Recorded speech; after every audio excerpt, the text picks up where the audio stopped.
आइए जानते हैं अटलांटिक मेरीडियोनल ओवरटर्निंग करंट क्या है और ये चर्चा में क्यों है।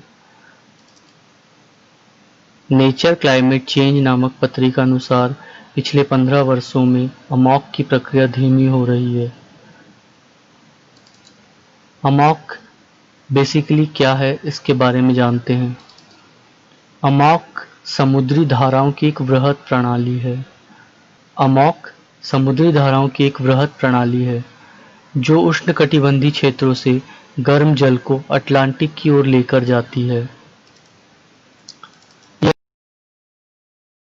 जैसा कि आप मैप में देख सकते हैं कि जो रेड क्षेत्र दिखाया गया है वह उष्णकटिबंधीय क्षेत्र है और जो ग्रीन के ऊपर एक डार्क ग्रीन में दिखाया गया क्षेत्र है वो पोलर एंड सब पोलर जोन है।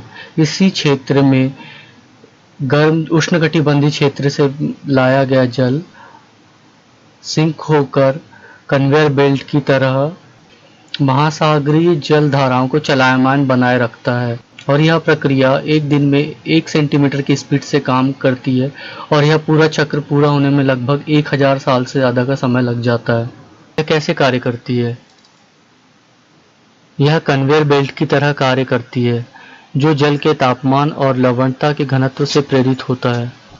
जैसा कि आप इस शानदार ग्राफिक में देख सकते हैं कि उष्णकटिबंधीय क्षेत्रों से लाया गया जल पोलर एवं सब पोलर जोन अर्थात ध्रुवीय एवं उपध्रुवीय क्षेत्रों में किस प्रकार लवणता एवं तापमान के रिलीज होने के कारण पानी के घनत्व को यह प्रक्रिया किस प्रकार कार्य करती है इसे आगे एक्सप्लेन किया गया है। पहले आप ग्राफिक को एक बार इत्मीनान से देख लीजिए।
जैसे जैसे गर्म जल उत्तर की ओर प्रवाहित होता है वह ठंडा होता जाता है एवं उसमें वाष्पीकरण भी होता है। परिणाम स्वरूप जल की लवणता बढ़ जाती है। कम तापमान और अधिक लवणता के कारण जल का घनत्व बढ़ जाता है और अधिक घनत्व वाला यह जल महासागर में नीचे की ओर पहुंचता है तथा वहां से धीरे धीरे कई किलोमीटर की दूरी तक दक्षिण की ओर फैलता जाता है। तो आइए जानते हैं कि यह पूरी प्रक्रिया किस प्रकार कार्य करती है।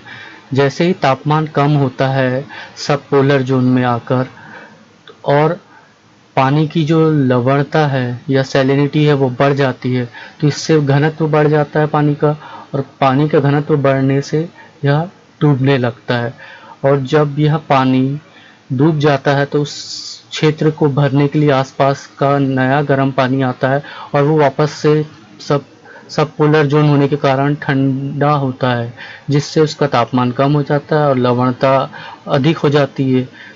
फिर वापस यह पानी डूबने लगता है तो यह प्रक्रिया निरंतर जारी रहती है। जब यह पानी डूबता रहता है तो यह बहुत ही रिच मिनरल होता है इसीलिए यहाँ पर मछली पालन अधिक प्रसिद्ध होता है और यहाँ समुद्री जीवन फलता फूलता है।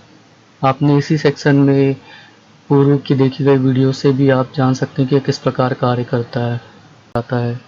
अंत में यह जल ऊपर की ओर यानी सतह पर वापस पहुंच जाता है, जिसे अपवेलिंग कहते हैं। इसी प्रक्रिया के साथ महासागरीय जल का परिसंचरण पूरा हो जाता है। अब आइए जानते हैं कि इसका महत्व क्या है। What is the importance of Amok? यह एक वैश्विक प्रक्रिया है जो यह सुनिश्चित करती है कि महासागर लगातार आपस में मिश्रित होते रहे, जिससे पृथ्वी के चारों ओर गर्मी व ऊर्जा वितरित होती रहे। गर्मी व ऊर्जा का यह वितरण हमारे द्वारा अनुभव की जाने वाली जलवायु में योगदान देता है। अमोक के कमजोर होने के परिणाम क्या हो सकते हैं? अमोक के कमजोर पड़ने का प्रभाव यूरोप व अटलांटिक रिम के कई हिस्सों पर व्यापक रूप से देखने मिल सकता है। येल विश्वविद्यालय के अनुसार यह अंतिम बार 15,000 से 17,000 वर्ष पूर्व अस्थिर हुआ था। इसी अस्थिरता के कारण यूरोप में अत्यधिक सर्दी पड़ी थी व अफ्रीका का सहेल क्षेत्र सूखाग्रस्त हो गया था। जलवायु परिवर्तन का अमोक पर प्रभाव। वायुमंडल के गर्म होने पर महासागरों की सतह का तापमान भी बढ़ जाता है, जिससे अत्यधिक बारिश और बर्फ पिघलने की दर में वृद्धि होती है, जिससे महासागरीय जल का समावेश बढ़ जाता है। इससे समुद्री जल हल्का कम घनत्व का होता जाता है। परिणाम स्वरूप महासागरीय कन्वेयर बेल्ट में जल के अवरोहण की प्रवृत्ति कम हो जाती है, जिससे कमजोर अमोक का निर्माण होता है। हिंद महासागर पर अमोक का प्रभाव। हिंद महासागर में अधिक प्रबल वायुदाब का निर्माण हो रहा है, जिससे यह क्षेत्र विश्व के अन्य हिस्सों से भी हवाओं को अपनी ओर खींच रहा है। उक्त प्रभाव से अटलांटिक महासागर में वर्षा के लिए विपरीत परिस्थितियां उत्पन्न हो रही है। विशेष तौर पर समुद्री जीवन पर इसका प्रभाव दिखेगा, जिससे भोजन श्रृंखला प्रभावित होगी और एक चैन रिएक्शन निर्मित होगा, जिससे सभी पर इसका प्रभाव देखने को मिलेगा। हिंद महासागर में अतिरिक्त वर्षा होगी।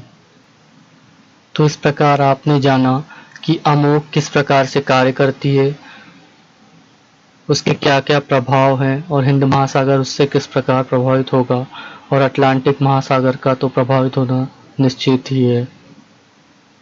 आशा करते हैं कि आपको यह समझ में आया होगा। धन्यवाद।